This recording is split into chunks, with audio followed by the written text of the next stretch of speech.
Yaolana, c'est Eric et voici votre lecture angélique pour la semaine du 1er au 7 juin 2020. J'espère que vous allez bien, que vous avez passé une belle semaine. Nous rentrons dans une semaine de pleine lune en Sagittaire qui sera le vendredi 5. Alors cette semaine, je vais travailler avec deux oracles qui sont assez basiques, qui me surprend toujours par la simplicité de ces textes. On va voir ce qui en ressort. Les réponses angéliques de Doreen Virtue et Radley Valentine. Pour la carte de synthèse, une carte du Mana Cards de Catherine Baker et Doya Nardin. Si vous me suivez depuis un moment, vous savez que celui-ci est plutôt costaud dans ses significations, très tribal, très ancien. Et enfin, la plante dont nous parlerons, c'est le basilic. Voilà, on va découvrir ensemble ce qu'il a à nous dire. Alors, c'est intéressant en tout cas parce qu'on vit vraiment une bascule, je pense que vous le ressentez. Je trouve que depuis une quinzaine de jours, on sent que quelque chose se met en place, quelque chose bouge en profondeur. Ça correspond aussi aux mesures de déconfinement et à tout un tas de choses. Il y a particulièrement les écrits de Translate qui me parlent beaucoup en termes de fréquences magnétiques, de champs magnétiques, de tempêtes solaires. Il y a aussi les inspirations de Kate Spreckley que j'aime beaucoup, qui collent tout le temps à ce que je ressens. Voilà, en tout cas, c'est agréable de voir que nous ne sommes pas seuls, je ne me sens pas seul dans ce que je lis, et qu'il y a bel et bien un changement positif en cours. Alors c'est parti, je vais tirer les cartes pour les 3 temps de la semaine de réponse angélique. Je demande à toutes les sources d'amour et de lumière de l'univers, merci de m'envoyer un message clair pour lundi et mardi. Merci de m'envoyer un message clair pour le milieu de semaine. Et enfin, merci de m'envoyer un message clair pour la fin de semaine, pardon. Voilà. Enfin. Alors ça, c'est intéressant. Ça parle beaucoup des relations.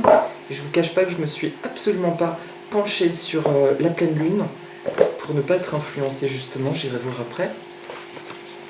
Et pour le Mana Cards, merci. Ok, ce sera la carte de synthèse. Voilà. Et je vais tout de suite regarder pour ne pas avoir à chercher la page tout à l'heure. Voilà. C'est énorme, c'est aussi les relations. Bon, alors apparemment c'est la semaine des relations, les relations profitables, les échanges avec autrui, la connexion avec les autres visiblement, et aussi le fait de s'abandonner à l'amour qu'on a envie de nous envoyer. Apprendre à véritablement faire confiance dans les autres et dans ce qui nous vibre. On y va plus concrètement. Pour le début de semaine, la carte qui ressort c'est le pardon. Le pardon, est-ce que quelque chose... Ouais, j'ai envie de lire ce qui se dit dans le texte là, avant d'interpréter. Le pardon peut faire des miracles. Quand vous vous libérez du passé, un poids est enlevé de sur vos épaules et un sentiment de liberté vous remplit. Demandez à vos anges de vous aider à vous libérer de la tristesse et de la douleur engendrée par les autres, de sorte que vous puissiez être libre. Cette carte pourrait également évoquer un besoin de vous pardonner à vous-même. Il est temps de laisser aller la culpabilité que vous pourriez toujours ressentir en ce qui a trait aux erreurs du passé. Accordez-vous le mérite d'avoir essayé de votre mieux, même si les résultats n'étaient pas ceux que vous souhaitiez. Concentrez-vous sur les changements que vous avez faits depuis et qui ont fait de vous une meilleure personne. Voilà. Alors, d'ailleurs, c'est beau parce que la représentation, de loin, ça m'évoque presque une guanine. Elle a plusieurs bras, cette personne. Ok. Alors, il y a un rayonnement de soi. Ce que ça m'évoque, ce début de semaine prochaine, c'est déjà, un peu comme la semaine dernière, d'être objectif quand vous expérimentez, nous expérimentons un inconfort, quelque chose qui nous prend au corps, de nous demander si c'est pas en lien avec une personne. Si ça nous évoque une personne, de nous demander si nous ne prenons pas cette chose en empathie avec l'autre personne. Est-ce que ça nous appartient tout simplement ou pas? La deuxième chose, si vous ressentez des tensions encore par rapport à des problématiques, des situations, des personnes, une prière du pardon peut être très efficace dans ces énergies du début de semaine. Donc un Ho'oponopono, ça peut être merveilleux. Je répète, Ho'oponopono, désolé, pardonne-moi, merci, je t'aime. Ou pour certains, désolé, pardonne-moi, je t'aime, merci. Ok? Début de semaine, prise de conscience de ce qui réveille en nous une forme de négativité et qui nous appartiendrait plus ou moins.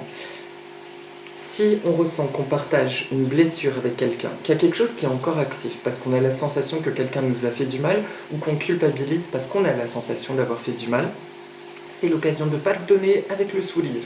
Si c'est le contraire, qu'on a la sensation que l'autre nous a fait du mal, idem de pardonner. Et si on ressent que simplement par empathie, par amour, nous prenons des choses douloureuses d'autrui, c'est le moment de mettre en place un mécanisme de nettoyage automatique, de prendre conscience quand quelque chose ne nous appartient pas pour continuer de tracer notre route avec notre plus beau potentiel, notre maximum de potentiel. Voilà.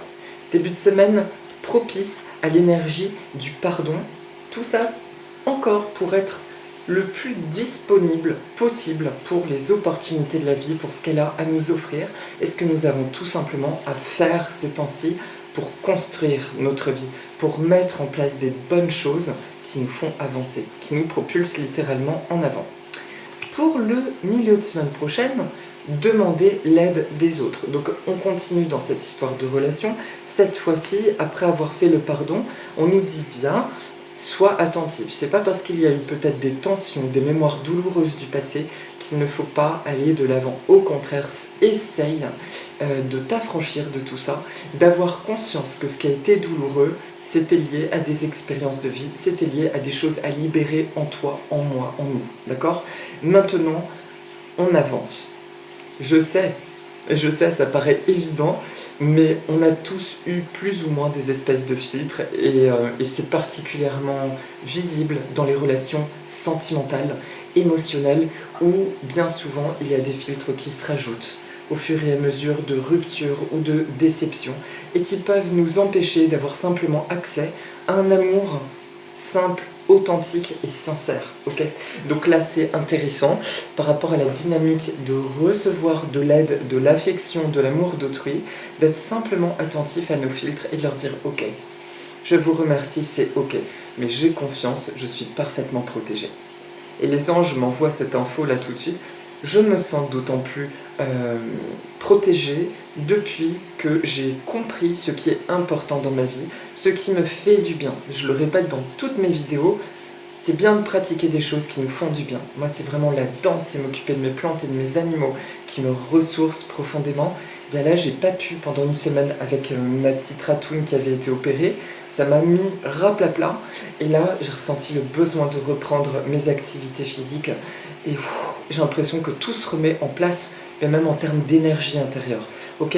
Et c'est bien, c'est bien en instaurant dans mon timing des choses qui me font revenir à mon essence, que je me sens moi, que je me sens à l'écoute de mes besoins, et que je me sens surtout en limpidité de ce qui est juste et de ce qui n'est pas juste.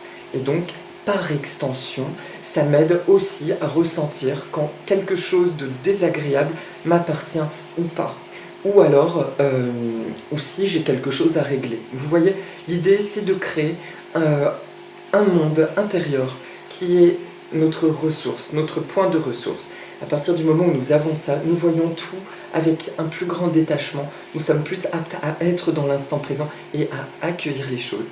Et à accueillir l'amour et l'aide d'autrui qui se présentent en milieu de semaine prochaine. Accepter la bienveillance, accepter la douceur, accepter l'aide. La bienveillance existe, le service existe.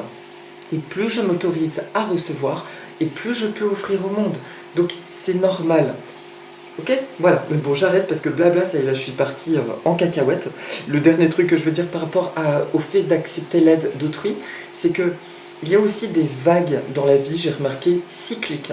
Il y a des moments où on a l'impression de plus être en demande d'aide et des moments où on a l'impression d'être beaucoup plus dans le don. Et puis il y a des moments où les deux sont couplés. Le milieu de semaine prochaine nous demande vraiment cette posture d'ouverture dans une forme de passivité, d'accueillir et de recevoir. C'est très bien. Et pour le week-end prochain, des relations profitables. Alors, si on n'a pas compris le message pour la semaine pro, alors, vous voyez cette femme qui ressemblerait à la Vierge et le petit Jésus, entourée d'anges, d'archanges. Ok. On a la confirmation de j'accueille, je reçois. Bon, pour moi, c'est vraiment la vibration de cette pleine lune. Alors, qu'est-ce qu'elle vient nous dire?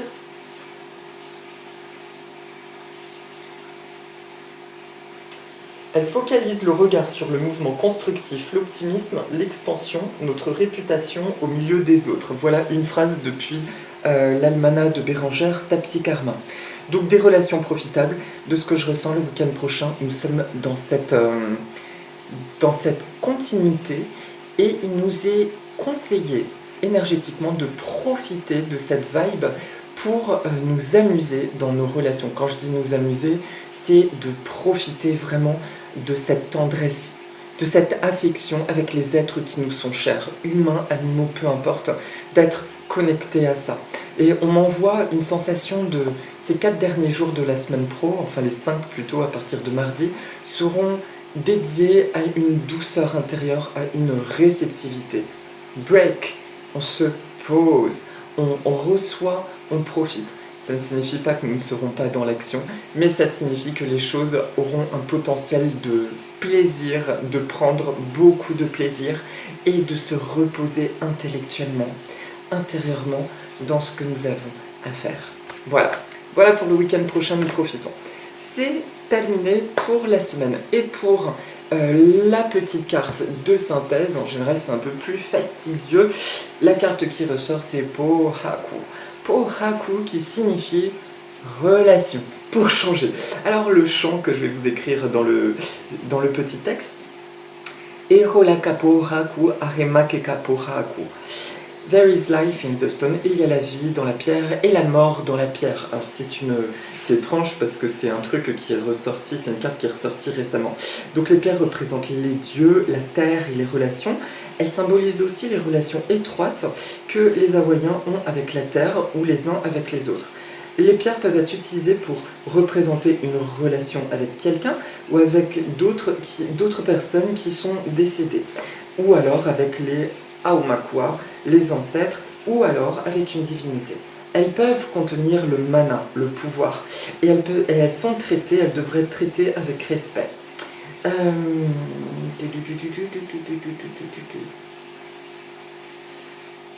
Qu'est-ce qu'on me raconte? Alors, il y a un centre qui se visite sur l'île de Hawaï, qui a une très grande collection de pierres qui ont été déplacées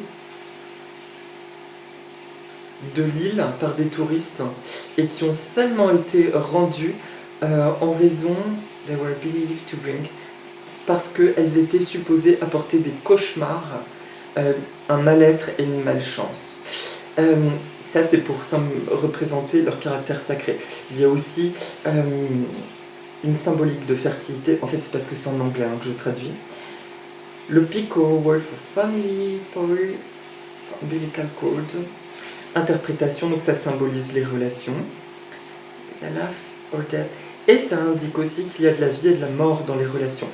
Des relations saines nourrissent, guérissent, inspirent et nous apportent un sens d'appartenance, de mission et d'identité. Des relations malsaines peuvent drainer notre énergie, nous rendre un peu fada, nous rendre dépressifs, nous faire sentir complètement aliénés, starbés, on va dire, ou confus à propos de notre mission et réduire notre sens, notre approche de notre estime personnelle. Pohaku nous rappelle que nous ne sommes pas seuls, but are connected to the source, mais nous sommes connectés à la source et aux autres. À travers nos relations, nous développons un sens de qui nous sommes, d'où nous venons et vers où nous nous dirigeons. Cette connexion peut être une source d'incroyable force et inspiration. Ok, ce que j'entends à travers cette carte, du coup, sur le message de la semaine, Pohaku vient nous dire que cette approche d'autoriser les autres nous aider pourrait être remplacée par le terme nous toucher. J'autorise le monde extérieur à me toucher dans mon cœur, à me toucher. Je sais qu'aujourd'hui, de ce qui émane de moi, seule une vibration d'amour et de lumière peut s'approcher de moi et j'en profite pour m'autoriser enfin à me laisser toucher par l'amour, l'affection, l'aide, la tendresse. Ça, au niveau, entre guillemets, divin, je ressens que c'est un principe de libération, d'apaisement au niveau collectif, notamment par ces séparations, ne serait-ce que visuelles de masques que nous avons expérimentées. On parle beaucoup du grand tout, du grand un, et bien là, c'est... comment dire? Je ressens vraiment cette énergie qui vient guérir au niveau terrestre, au niveau collectif, nous faire ressentir véritablement ce pouvoir du un. Qu'est-ce que le un? C'est le fait de me sentir finalement peut-être en fluidité avec tout ce qui m'entoure, de m'autoriser à ressentir ce qui m'entoure, de ne pas être avec ces espèces de filtres et avec mon mental de me dire est-ce que là j'ai le droit de laisser rentrer, est-ce que c'est dangereux de laisser rentrer, mais d'avoir confiance que plus je suis dans mon ouverture tout en étant centré, de toute façon, seules les bonnes choses peuvent venir à moi. Voilà, voilà le message de Pohoraku et je te remercie. Il insiste vraiment sur ces lumières humaines qui se connectent. Et comme on dit, l'union fait la force, mais la force d'amour et de lumière actuellement. Donc, je vous souhaite une super belle semaine, de belles relations, de belles reliances avec autrui et de découvrir une sensation encore plus intime, encore plus belle qu'auparavant par des relations harmonieuses, équilibrées, saines et porteuses. Voilà, je vous remercie, c'est terminé pour la guidance de la semaine. Et donc, je vais faire apparaître... ah oui, pardon, j'ai la carte pardon. Donc, j'en profite aussi pour refaire un Ho'oponopono collectif. Dans la mesure où ton histoire, ou tes problèmes font partie de notre reliance à travers ces vidéos, je suis désolée pour cette histoire, pour cette énergie douloureuse. Je te demande pardon. Merci pour cette opportunité de nous libérer encore plus, toi et moi, dans nos vies respectives, même si nous ne nous connaissons pas dans la matière. Je t'aime, je m'aime, je nous aime. Je t'envoie de l'amour et dans la mesure où ta guérison contribue à ma guérison, je t'envoie tout mon amour. Et dans la mesure où ma guérison contribue à ta guérison, je t'envoie tout mon amour aussi. Ho'oponopono. Voilà. Voilà pour la guidance de la semaine. Et je vous remercie, je te remercie. Et je vais faire apparaître le basilic. Alors le basilic, c'est une plante qui m'est très chère par mes origines grecques. On en voit plein en Grèce. Et une amie m'a offert des graines du basilic grec, celui qui a une toute petite feuille, qui fait des grosses boules où on passe la main, elles sont des volutes. Et donc la photo que vous voyez, ce sont les semis de ce basilic et qui a l'air de bien se plaire. Donc j'espère qu'il va me former une belle boule. Et le basilic serait originaire d'Asie du Sud ou d'Afrique centrale. C'est assez flou. Le terme basilic en grec ancien signifie royal. En menant des recherches, et je ne vais pas m'attarder dessus, il y a trop de choses, il y a trop d'informations. Ce qui est certain, c'est que dans beaucoup de cultures, c'est une plante considérée comme sacrée. Une plante qui apporte la chance, une plante qui harmonise les relations, une plante de prospérité, une plante de protection. Elle était utilisée beaucoup en herboristerie. Il y a tout un tas de choses et aussi, et du coup sous forme de rituel. L'énergie du basilic, est puissante, régénératrice et purifiante. Et nous rappelle qu'il est important d'avoir une foi totale en soi et en ses anges pour accomplir sa vie. Personne ne peut agir pour nous, cette idée n'est qu'une illusion. En revanche, nous pouvons demander de l'aide aux autres ou aux anges afin d'être guidés. Voilà, donc ça c'est le message dans mon oracle. Et sa phrase c'est « Vous êtes le seul à atteindre votre réussite ». Ce qui signifie simplement « Je suis le seul responsable de ma réussite » au sens où je suis le seul à choisir si j'ai envie de réussir. Si j'ai envie de réussir et que je me laisse aller à la vie et que je vais là où les choses bougent en faisant confiance, même si certaines choses ne semblent pas bouger, mais qu'il y a autre chose qui se passe à côté et que je ressens d'y aller, là je suis dans le flow de la vie. Donc si je me laisse aller aux choses, j'atteins ma réussite personnelle. Et le basilic se présente à nous aujourd'hui comme une force très yang, porteuse, qui nous porte, bon on va dire ce sera plus simple, qui nous porte vers cet élan-là. Donc je vous propose juste de, si vous connaissez l'odeur du basilic, simplement d'imaginer que vous inhalez cette odeur, énergétiquement que ça se diffuse partout. Ça peut être accompagné d'une couleur d'un très joli vert émeraude avec un peu de blancheur, donc associé à l'archange Raphaël. Et éventuellement les mains sur le cœur, vous pouvez dire « Merci pour la foi totale et solide qui demeure en moi. Merci à mes anges, car je sais qu'une vie merveilleuse m'attend. Et je me sens complètement prête à la vivre. Merci à l'univers, merci à l'énergie du basilic. » Voilà. Cette semaine, je fais confiance. Αυτή την εβδομάδα έχω μεγάλη εμπιστοσύνη. Je me laisse aller aux relations profitables et harmonieuses. Αφήνω τον εαυτό μου να ζήσει πανόμορφες σχέσεις που με βοηθάνε. J'accepte l'aide avec grâce. Λέω να μεγαλώνε στα άτομα που θέλουν να με βοηθήσουν. Tout va bien dans mon monde. Όλα πάνε καλά στον κόσμο. Merci à l'univers, merci à l'énergie du basilic. Ευχαριστώ στο σύμπαν, ευχαριστώ στην ενέργεια του βασιλικού. En grec on dit βασιλικό. Merci, merci, merci. Efraristopoli, Efraristopoli, Efraristopoli. J'ai entendu boum, j'ai plus entendu de phrase, donc c'est que cette semaine, c'est ainsi. Ça a resté concis et clair. En tout cas, j'espère que ça a été la vidéo. Bon, eh bien écoutez, je vous souhaite une super belle semaine, beaucoup de douceur, et oui, profitez bien, vivez des relations porteuses et prenez plaisir dans tout ce que vous faites. Et gardez le sourire, parce que comme dit une de mes profs de danse, si vous gardez le sourire, c'est plus facile pour danser, mais en l'occurrence aussi pour tout. Donc gardons le sourire. Je vous embrasse fort et je vous dis à la semaine prochaine. Aloha!